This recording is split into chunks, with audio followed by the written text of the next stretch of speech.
Good morning दोस्तों, आप सभी का स्वागत है एमपीएस मोटिवेटर्स के इस प्लेटफॉर्म। आज हम फिर हाजिर हैं मैथ्स के वैसे इंपॉर्टेंट क्वेश्चन के साथ जो हमारे बीपीएससी टीचर्स भर्ती परीक्षा के लिए बहुत ही ज़्यादा इंपॉर्टेंट है।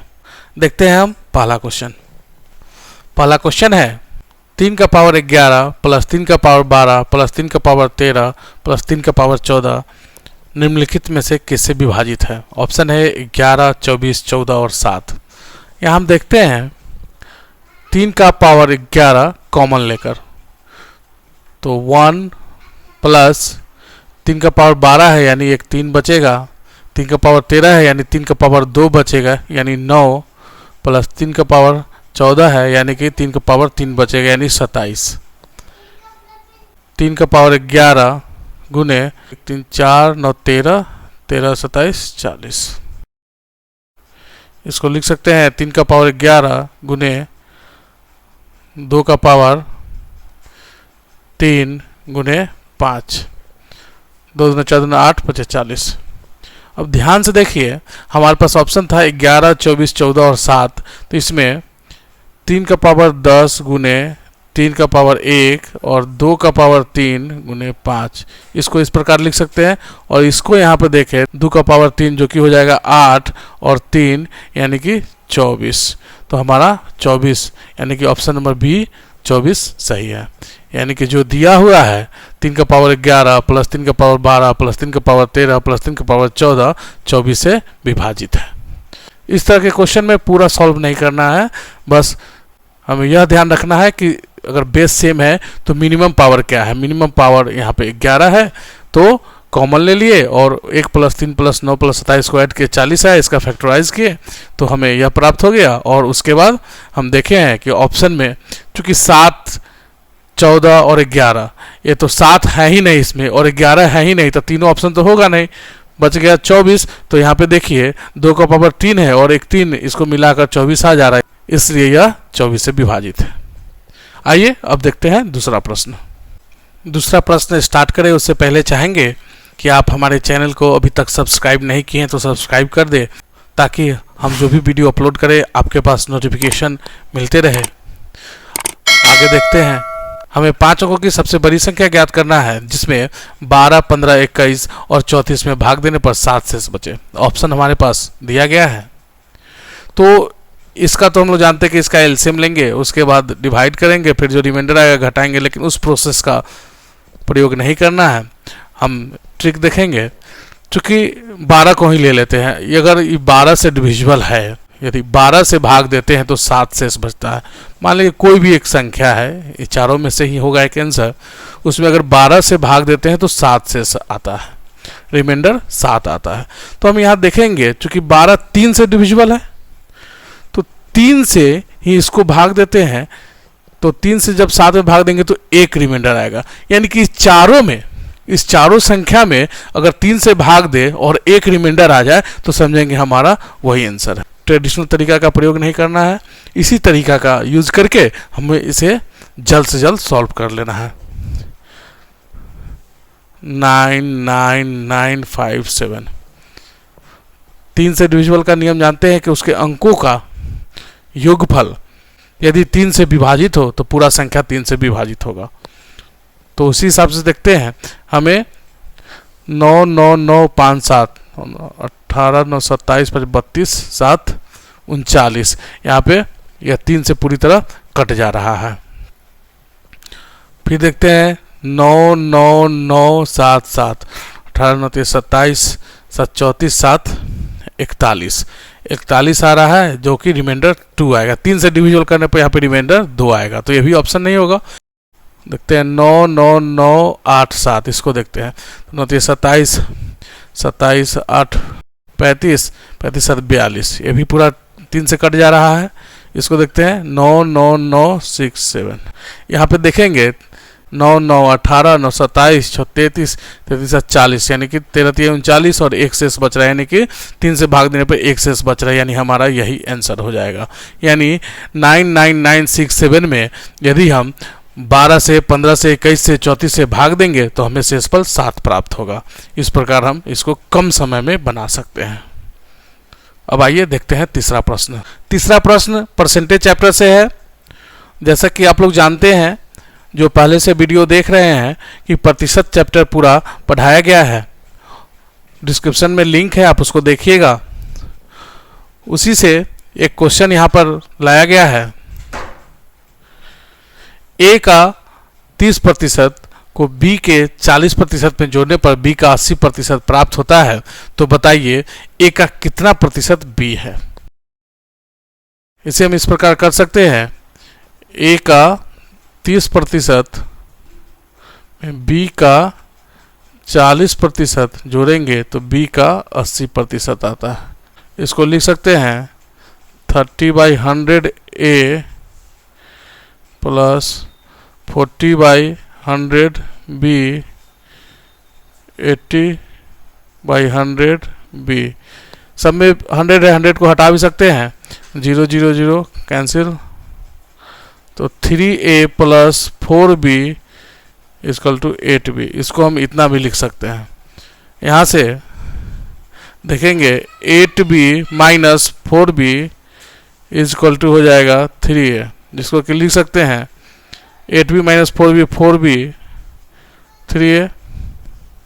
अब हमें देखना है a का कितना प्रतिशत b है, यानी हमको a को डिनोमिनेटर में रखना हो। जब भी इस टाइप का क्वेश्चन हो तो जिसका हमको परसेंटेज निकालना है, a का कितना प्रतिशत b है इस टाइप से, तो a का कितना प्रतिशत b है, तो a को नीचे डिनोमिनेटर में रखना है और b को ऊपर न्यूमरेटर में रखना है और तब उसका परसेंटेज निकालना है।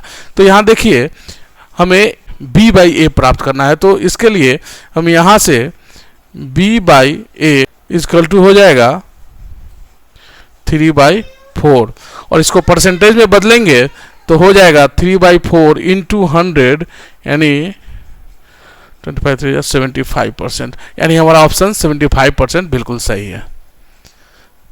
इस टाइप के क्वेश्चन को हम जल्द से जल्द सॉल्व कर सकते हैं यदि हमें सिंप्लीफाई करना जल्दी आता है।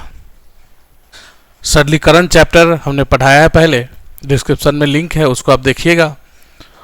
दोस्तों पांचवा प्रश्न है, किसी संख्या में 342 से भाग देते हैं तो शेषफल 47 प्राप्त होता है, तो इसे 18 से भाग देंगे तो क्या प्राप्त होगा। बहुत ही साधारण प्रश्न है, लेकिन इसको भाग देकर समय बर्बाद नहीं करना है। डायरेक्ट इसको इस प्रकार बना सकते हैं कि 47 शेषफल आ रहा है 342 से भाग देने पर, तो पूरा हम भाज्य निकाल के फिर वैसे नहीं बनाएंगे। डायरेक्ट हम 47 जो शेषफल आया है इसमें हम 18 से भाग दे देंगे। तो 18 से जब हम भाग देते हैं 47 में, तो 18 दूना 36 और शेषफल 11 आ जाता है। तो हमारा आंसर 11 बिल्कुल सही है। इस टाइप के क्वेश्चन को इसी प्रकार बनाना है, कम समय में हम इसको सॉल्व कर पाएंगे। अब देखते हैं अगला प्रश्न। अगला प्रश्न है 85 इंटू 87 इंटू 91 इंटू 95 इंटू 96 को 100 से डिवाइड करते हैं तो शेषफल क्या आएगा। ऑप्शन है 0 1 2 और 4। तो यहाँ पे हमें देखना है 85 into 87 into 91 into 95 into 96 divided by 100। ध्यान से देखिए 85 को हम लिख सकते हैं 17 इंटू 5, 87 को उसी तरह रख देते हैं, 91 को भी उसी तरह रहने देते हैं, 95 को हम लिख सकते हैं 19 इंटू 5 और 96 को लिख सकते हैं 24 इंटू 4। अब देखिएगा आप कि इसे हम प्राइम फैक्टराइजेशन के मदद से नहीं लिखे हैं, हम केवल वैसे फैक्टराइज किए हैं कि हमें ग्रुप बनाने पर 100 प्राप्त हो जाए। ध्यान से देखने पर पता चल रहा है यह 5, यह 5 और यह 4, 5 5 या 25 इंटू 4 100, यानी कि यह 100 आ जा रहा है। यानी कि 100 से यह 100 कट जाएगा और पूरी तरह कट गया, यानी कि हमारा रिमाइंडर 0 आ जाएगा। और हमें प्राप्त करना है कि 100 से विभाजित करने पर शेषफल क्या आएगा, तो 0 हमारा आंसर हो जाएगा। 0 इज द करेक्ट आंसर। अब देखते हैं अगला प्रश्न। दोस्तों यह जो प्रश्न है, इस टाइप के प्रश्न हम पहले भी बता चुके हैं जब 2 नंबर का रेशियो दिया रहता था। यहाँ पे 3 नंबर का रेशियो दिया है 3:4:6 और उसका एचसीएफ 8 दिया गया है, तो हमें एलसीएम प्राप्त करना है। तो बहुत ही आसान है, इसे हम इस प्रकार बना सकते हैं 3, 4 और 6 चूँकि रेशियो दिया गया है तो हम 3, 4 और 6 का एलसीएम निकाल लेंगे। एलसीएम हमारा क्या हो जाएगा 12, 3 4 6 का एलसीएम हो जाएगा, यानी लॉस और लघुत्तम समापवर्ती हो जाएगा 12। और एचसीएफ चूंकि दिया हुआ है, एचसीएफ दिया हुआ है 8, तो एलसीएम हमारा क्या हो जाएगा, अभिष्ट लघुत्तम समापवर्ती हो जाएगा 12 गुने 8 यानी 96। हमारा ऑप्शन सी बिल्कुल सही है, 96 इज द करेक्ट आंसर। इस टाइप के क्वेश्चन को इसी प्रकार बनाएंगे, जब रेशियो दिया रहे तो उसका एलसीएम निकाल लेंगे, जो एचसीएफ दिया हुआ है दोनों का प्रोडक्ट प्राप्त कर लेंगे, हमारा एलसीएम पता चल जाएगा। दोस्तों यह प्रश्न है मेंस्ट्रुएशन चैप्टर का। जैसा कि आप जानते हैं, जो पहले से वीडियो देख रहे हैं, मेंस्ट्रुएशन चैप्टर हमने बताया है पहले, उसका हर एक फार्मूला का एक वीडियो तैयार किया है, जो पहले हमने आपको शेयर भी किया था। जो दोस्त नए हैं इस चैनल पर, उनसे अनुरोध है, डिस्क्रिप्शन में लिंक है, उस वीडियो को भी देखें। मेंस्ट्रुएशन का एक बहुत ही साधारण प्रश्न है यहाँ पर कि एक सर्किल में, एक वृत्त में चाप की लंबाई 18 सेंटीमीटर और उसके द्वारा केंद्र पर बनाया गया कोण 28.8 डिग्री दिया गया है, तो वृत्त की परिधि ज्ञात करें। तो दोस्तों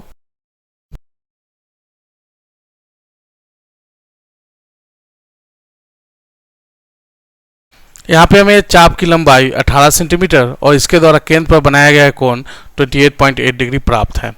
तो जैसा कि हम जानते हैं 2 पाई आर थीटा बाई 360 डिग्री होता है हमारा चाप की लंबाई। यहाँ पे हमें प्राप्त है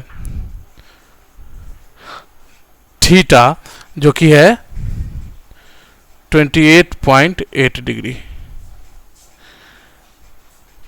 360 डिग्री इक्वल टू चाप की लंबाई 18 सेंटीमीटर। और हम जानते हैं चूंकि परिधि ज्ञात करना है, परिधि का फॉर्मूला होता है 2 पाई आर, सरकमफ्रेंस होता है 2 पाई आर, तो यहाँ से हम 2 पाई आर अगर प्राप्त कर ले तो हमारा आंसर प्राप्त हो जाएगा। 2 पाई आर इज इक्वल टू हो जाएगा 18 इंटू 360 बाई 28.8। पॉइंट है ऊपर में 10 हो जाएगा। इसको अब सिंप्लीफाई करते हैं। 18 से अगर इसको काटा जाए, 18 से यह 16 बार में विभाजित हो जाएगा। फिर 8 से अगर इसको काटा जाए 2 बार में और ये कटेगा 8 चौका 32, 8 40, 45 बार में। फिर 2 से इसको काट सकते हैं 5 बार में, 45 गुने 5, यानी हमारा सरकमफ्रेंस आ गया 225 सेंटीमीटर। 2 पाई आर आ गया 225 सेंटीमीटर, जो कि हमारा सरकमफ्रेंस हो गया। हमारा सरकमफ्रेंस 225 सेंटीमीटर बिल्कुल सही है, 225 centimetre is the correct answer. दोस्तों आज हमने वैसे क्वेश्चन आपके सामने प्रस्तुत किया है जो हमारे एग्जाम के दृष्टिकोण से बहुत ही ज़्यादा इंपॉर्टेंट है। उम्मीद करते हैं आपको सभी क्वेश्चन भली भांति समझ में आ गया होगा। जो दोस्त नए हैं इस चैनल पर, उनसे अनुरोध है इसको सब्सक्राइब करें, और वीडियो यदि पसंद आए तो आप इसे लाइक करें, कमेंट करें, दोस्तों में शेयर करें, ताकि उन्हें भी इसका लाभ मिल सके। आज के लिए इतना ही।